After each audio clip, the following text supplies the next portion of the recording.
ആണവായുധ ശേഖരം അന്താരാഷ്ട്ര ആണവോർജ ഏജൻസി നിരീക്ഷിക്കണമെന്ന് കേന്ദ്ര പ്രതിരോധ മന്ത്രി രാജ്നാഥ് സിംഗ്. ഉത്തരവാദിത്തമില്ലാത്ത തെമ്മാടി രാജ്യത്തിന്റെ കൈകളിൽ ആണവായുധങ്ങൾ സുരക്ഷിതമാണോ എന്ന് ലോകത്തോട് അദ്ദേഹം ചോദിച്ചു.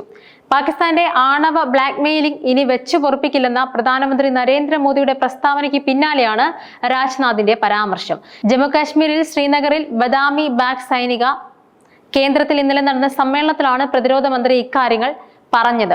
പാകിസ്ഥാന്റെ ആണവായുധ ശേഖരം ഐക്യരാഷ്ട്രസഭയുടെ ആണവ ഏജൻസിയായ IAEA നിരീക്ഷണത്തിൽ കൊണ്ടുവരണമെന്നും രാജ്നാഥ് സിംഗ് പറഞ്ഞു.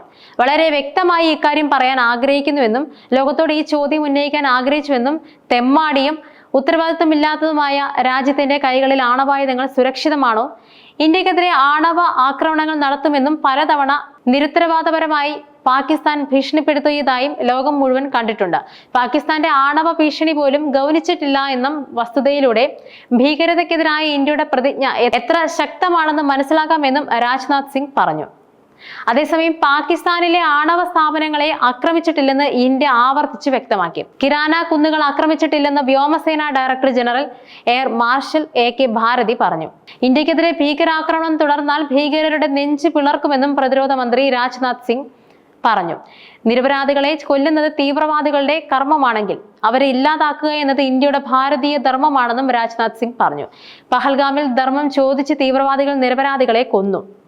അതിന് നൽകിയ മറുപടി ലോകം മുഴുവൻ കണ്ടു. അവരുടെ കർമ്മം നോക്കിയാണ് ഇന്ത്യ തീവ്രവാദികളെ കൊന്നത്. എന്നാൽ ധർമ്മം നോക്കി നിരപരാധികളെ കൊല്ലുന്നതാണ് പാകിസ്ഥാന്റെ കർമ്മമെന്നും ശ്രീനഗറിലെ ബദാമി ബാഗ് കൺട്രോൺമെന്റിൽ നടന്ന സമ്മേളനത്തിൽ രാജ്നാഥ് സിംഗ് പറഞ്ഞു. എന്നാൽ അതിർത്തി കടന്നുള്ള തീവ്രവാദം പാകിസ്ഥാൻ വിശ്വസനീയമായി എന്നേക്കും അവസാനിപ്പിക്കുന്നതുവരെ സിന്ധു നദീജല കരാർ മരവിപ്പിക്കൽ തുടരുമെന്നും കേന്ദ്ര വിദേശകാര്യമന്ത്രി S ജയശങ്കർ പറഞ്ഞു. പഹൽഗാം ഭീകരാക്രമണത്തിന് ശേഷം ഇന്ത്യ മരവിപ്പിച്ച 1960-ലെ നദീജല കരാറിൽ ചർച്ചകൾക്ക് തയ്യാറാണെന്നും ഇന്ത്യയുടെ തീരുമാനം പുനഃപരിശോധിക്കണമെന്നും പാകിസ്ഥാൻ അഭ്യർത്ഥിച്ചതിന് പിന്നാലെയാണ് തീവ്രവാദം അവസാനിപ്പിക്കാതെ മരവിപ്പിക്കൽ നടപടിയിൽ നിന്നും പിന്നോട്ടില്ലെന്നും വിദേശകാര്യമന്ത്രി വ്യക്തമാക്കിയത്. സിന്ധു നദീജലത്തിന് പാകിസ്ഥാനിലുള്ള പ്രാധാന്യം വ്യക്തമാക്കി ഇന്ത്യയുടെ കരാർ മരവിപ്പിക്കൽ പുനഃപരിശോധിക്കണമെന്നാവശ്യപ്പെട്ട് പാകിസ്ഥാൻ ജലവിഭവ മന്ത്രാലയം സെക്രട്ടറി സയ്യിദ് അലി മുർസാഹ ഇന്ത്യക്ക് കത്തയച്ചിരുന്നുവെന്ന വാർത്തകൾ പുറത്തുവന്നതിന് പിന്നാലെയാണ് ജയശങ്കർ നിലപാട് വ്യക്തമാക്കിയത്.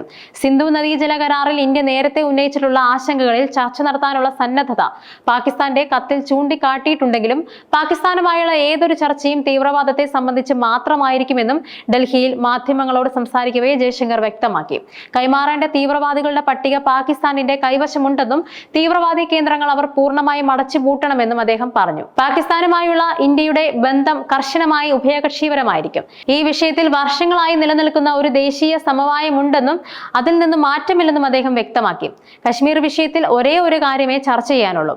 അത് ഇന്ത്യൻ പ്രദേശത്ത് നിയമവിരുദ്ധമായി കൈവശപ്പെടുത്തിയിരിക്കുന്ന പാക് അധിനിവേശ കശ്മീർ ഒഴിപ്പിക്കുക എന്നതാണെന്നും ജയശങ്കർ പറഞ്ഞു.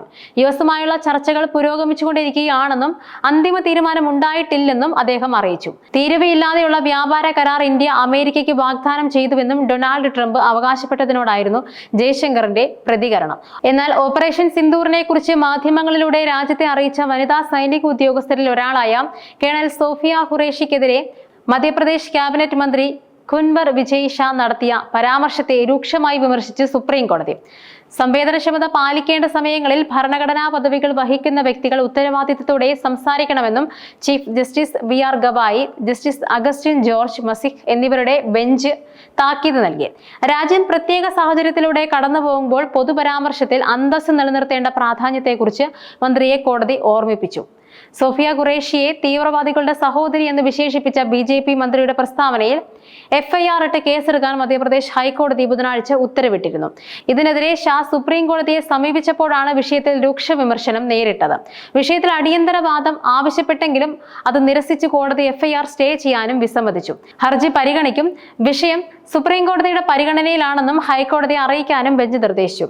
മന്ത്രിയുടെ പരാമർശത്തിൽ അദ്ദേഹം ഖേദം പ്രകടിപ്പിച്ചതായും തന്റെ വാക്കുകളെ മാധ്യമങ്ങളാണ് മറ്റു തലത്തിലേക്ക് എത്തിച്ചതെന്നും ഷായ്ക്ക് വേണ്ടി ഹാജരായ മുതിർന്ന അഭിഭാഷക വിഭവദത്ത മഖിജ കോടതിയിൽ പറഞ്ഞു. എന്നാൽ ഈ വാദങ്ങളെല്ലാം സുപ്രീം കോടതി തള്ളുകയായിരുന്നു. ഓപ്പറേഷൻ സിന്ദൂറിന്റെ വിജയം ആഘോഷിക്കുമ്പോൾ പൊതുപരിപാടിയിലെ BJP മന്ത്രിയുടെ പ്രസ്താവന കേന്ദ്ര സർക്കാരിനെയും പാർട്ടിയെയും ഒരുപോലെ പ്രതിരോധത്തിലാക്കിയിരുന്നു. വിവാദ പരാമർശത്തിനെതിരെ വ്യാപക പ്രതിഷേധം ഉയർന്നതിനെ തുടർന്ന് ഹൈക്കോടതി ഇടപെട്ടതോടെ ബുധനാഴ്ച വൈകുന്നേരമാണ് ഭാരതീയ ന്യായ സംഹിതയിൽ വിവിധ വകുപ്പുകൾ ചേർത്ത് മന്ത്രിക്കെതിരെ പോലീസ് FIR രജിസ്റ്റർ ചെയ്തത്.